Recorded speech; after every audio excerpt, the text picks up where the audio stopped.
Hello, and welcome to the Nights in the Nightmare Let's Play. This is video 30, covering scene 25. Last time, we killed some monsters and pushed our way a little further into the castle. Still without Maria, I might add. We found our way to the round table section where we saw Leonil apparently waiting for us. It doesn't look like he's going to let us pass without a fight, so let's give him one. Here's our arena. Looks a little cleaner than what we've been seeing recently, doesn't it? Let's see what we have here. We've got a wizard, Morozov. We have his key item. He'll be joining us.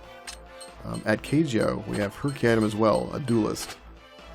We also have an empty spot here for any knight we want to put in there. We have a single NPC this time, Leanne, and yes, we have her key item. Speaking of key items, there's 3 objects on the field with key items. They're all weapon racks. They're somewhat fragile, so they should be easy to break open. And of course, finally, the boss, Leonil. There he is. Once again, an awesome portrait. Now, Leonil carries 3 swords with him, and each sword has a set of attacks. So that makes him quite a handful in this stage. Here I'm swapping out at Kajia and Morozov. I'm putting them back in, just switching their positions. At Kajia is a duelist, and so I'm going to use her to my advantage and get her into position. As for the empty spot, I throw in Hilgard, our permanent duelist. Then it's time to load up some key items. This first round will be doing all of our chores. We'll get it done fairly quick, and then we can mess with Leonil.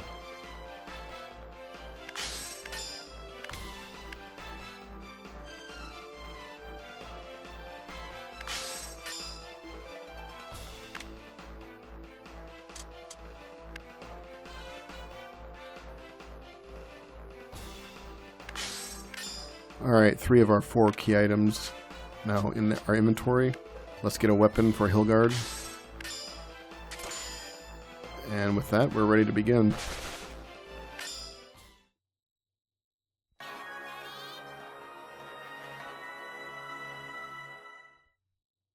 Engage!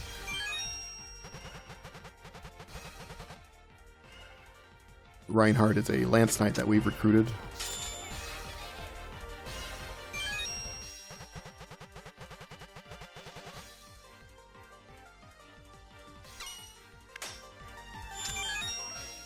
Good to go.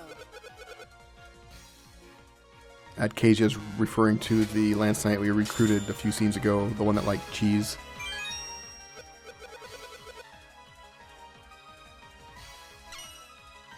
Alright, at Kajia is recruited. Leanne is talking about that little maid girl we saw in the last scene.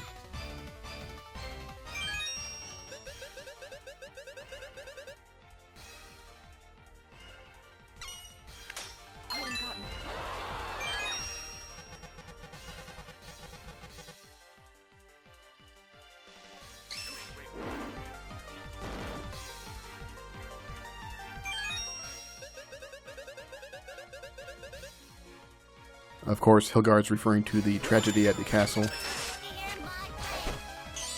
Alright, let's move Hilgard into position.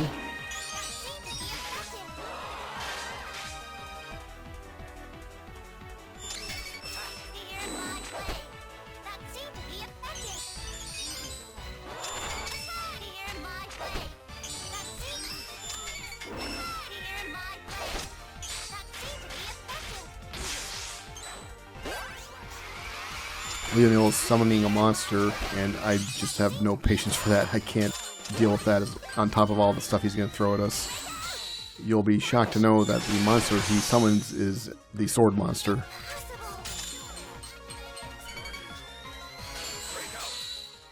You can also tell from Leonil's posture that he has changed swords. He's using a different one now. Oh, and he just switched back again. This is his rage move for this one sword.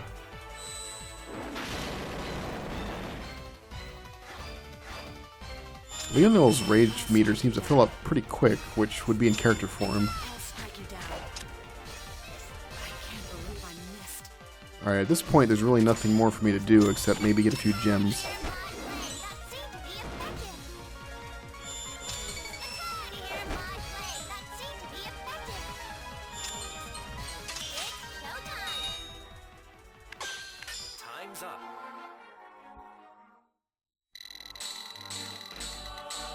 We got 3 key items there.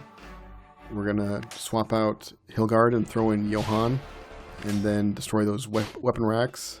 And at that point, we can focus completely on Leonil.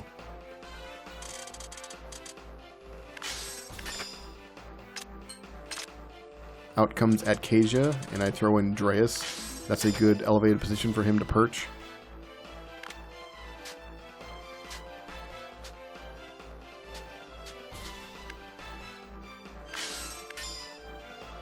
And Johann will be able to wipe out all those weapon racks in one blow.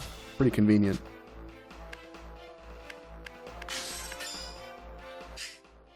I took a moment to look at the rush effects on the weapons I have selected. I'm not going to be purposely shooting for any of these rush effects, but it's always neat to kind of see what could randomly happen. I go ahead and throw Alonso in the bottom position there, just in case Leonil decides to travel down there. He has a habit of going to a corner where I can't get to him, so hopefully Alonso will be able to cover.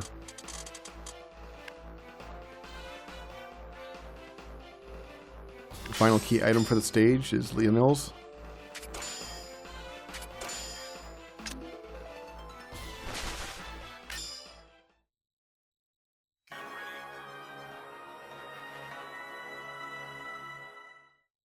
Engage! Ready? Go! I'll carve you into pieces!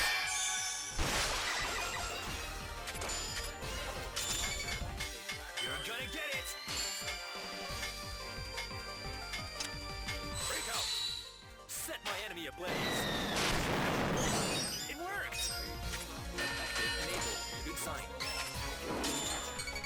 You're gonna get it! Break out! There, Leonil just changed swords again, but he was struck by Dreas in the law phase, which stuns him. So he's just sitting on his butt now on the floor. Makes him a sitting duck for another attack, and with that attack, we filled up his rage meter again. With a different sword, he has a different rage move now.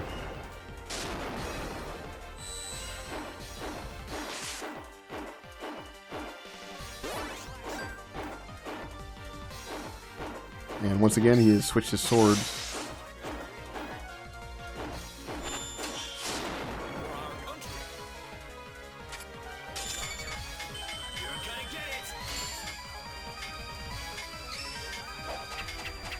This attack here is probably his most troublesome one. These spinning blade things, they hang around forever, and it's hard to keep track of where they all are. Another problem with Leonil's attacks are that some of them must last a really long time. In fact, they're still on screen when he attacks again, so now you have double dodging duty.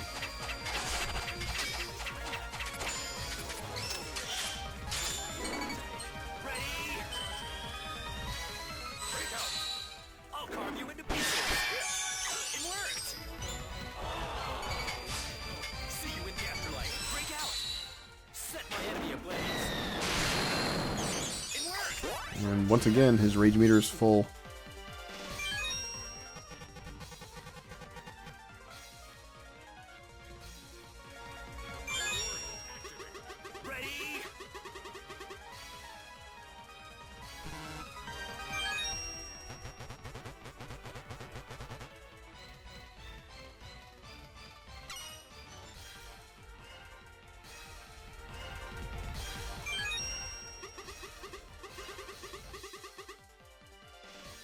This is the second time we've heard Dreas mention this name, Marietta. If you've played other Department Heaven games, you might recognize that name.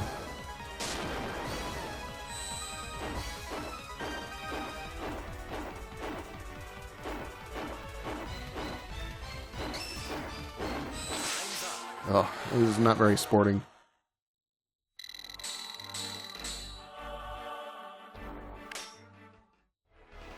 And you can see, yep, his posture has changed with his different sword drawn.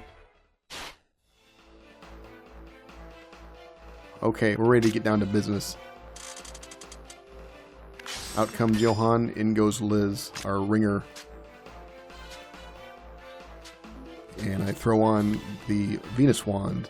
This is the weapon we've been overcharging Liz with over and over again. It only has one duration left, so it's only going to last one last turn. We better make it count.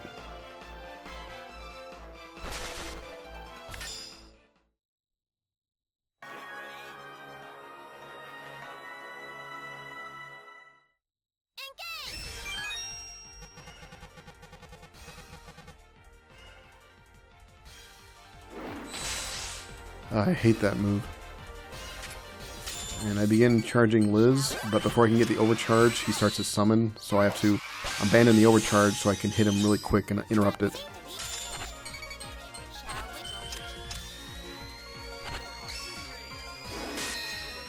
Alright, Liz is fully charged. Her and Drace are going to tag team Leonil.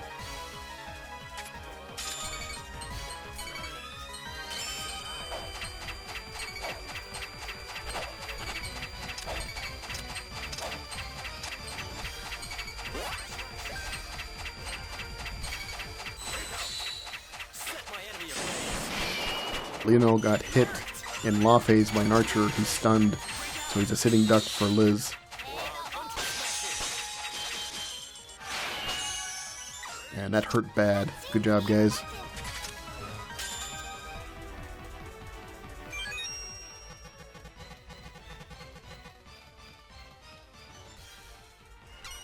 Okay, Leonil's key item delivered to him.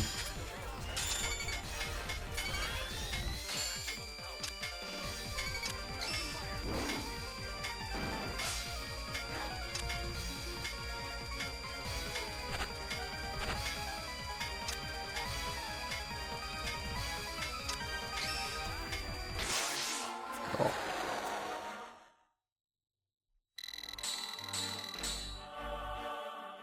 Leonil's health went from 15,000 to about 5,000. That was a good round for us.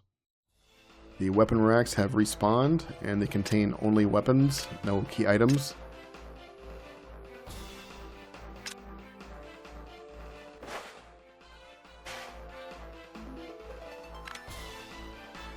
Since we used up our Venus Wand, I'm going to throw on another weapon for Liz.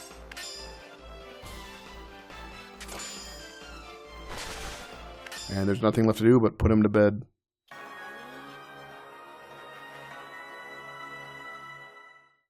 Engage!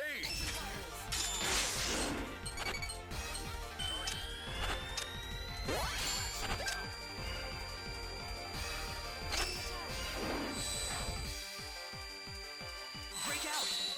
Curse the opponent! That seemed to be effective. Shall we?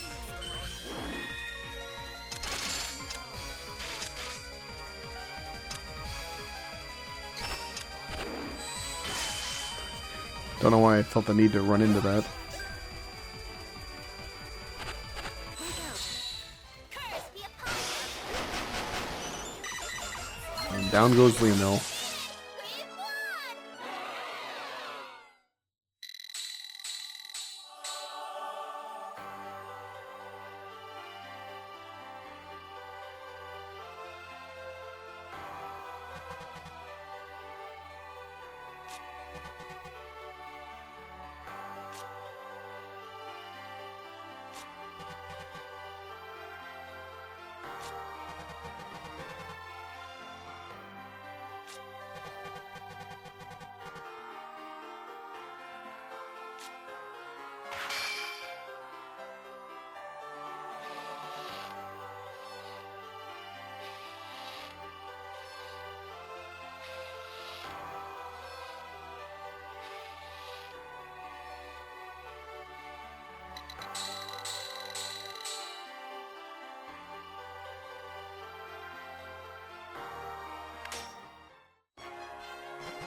At the inventory screen here, I had a task to do.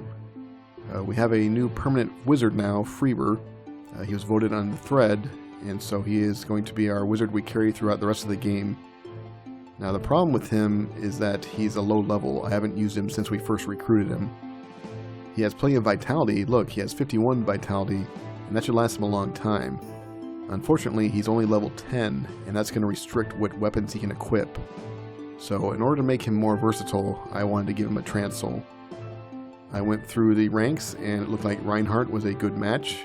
We can see from here that Freeber stands to gain a decent amount of vitality. His Law Index and Chaos Index are both going to go up, so it looks like a pretty solid Transsoul. Went ahead and went through with it. Looks like Reinhardt just wants to make sure that his power's not wasted. I don't think that's too much to ask. We'll put good use to it.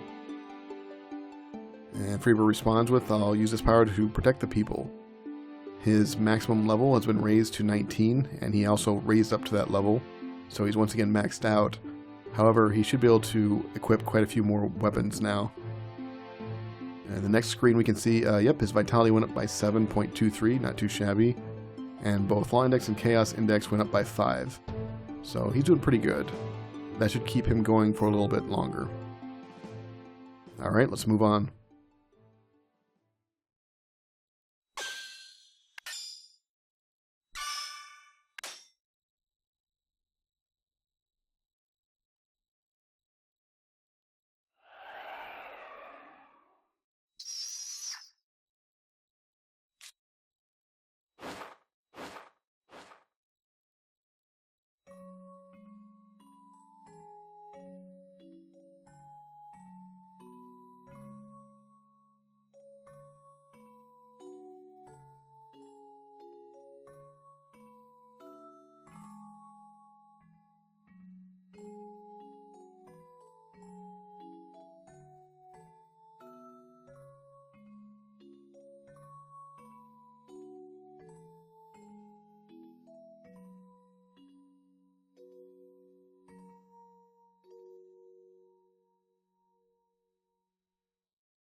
And that brings us to the next scene. Looks like we're fighting more monsters next time, and looks like a pretty busy scene, doesn't it? Now, looking back at Leonil, I do have to give him a little credit. Now, let's be honest, Leonil's a punk, but upon figuring out that he was fighting Wilmgard all along, as he died, he started to laugh. And I have to respect the guy. I mean, his reaction was basically, "I gotta admit, you got me." So he gained a little bit of my respect at the very end. He died well, so good for him. Looking at the flashback, we saw a little scene just playing out some of the drama and politics that occurred once the king was killed. And in this case, it looks like Morozov was one of the last few loyalists standing as the cardinal slowly took out all resistance. And he gives props to Cardinal Capehorn. Yep, he's pretty clever. He's a smart guy. So credit where credit's due. He then asks Atkasia to remember him. Now, we just did recruit Atkasia, so she died shortly after Morozov, if not at the same time. So I don't know if his wish is going to be fulfilled. I have to give Morozov some credit too, as he marched slowly to his death. That's pretty cool. The dude's a badass. In the present time cutscene, we saw another glimpse of Peach, who was transferred into a harpy monster from Zul'Gurk. He did that in order to punish Capehorn, since Capehorn did not report in that the arbitrator was running around loose in the castle. Who should wander up but Yelma? And Yelma, being Yelma, immediately starts thinking, how can I use her? Use her as a pawn. Well, no surprises there. We've seen Yelma. She's taken in Algerie to use as a pawn. Why wouldn't she be looking for more? That's just Yelma. And that brings us to where we are now. This next scene, as I said, looks pretty busy.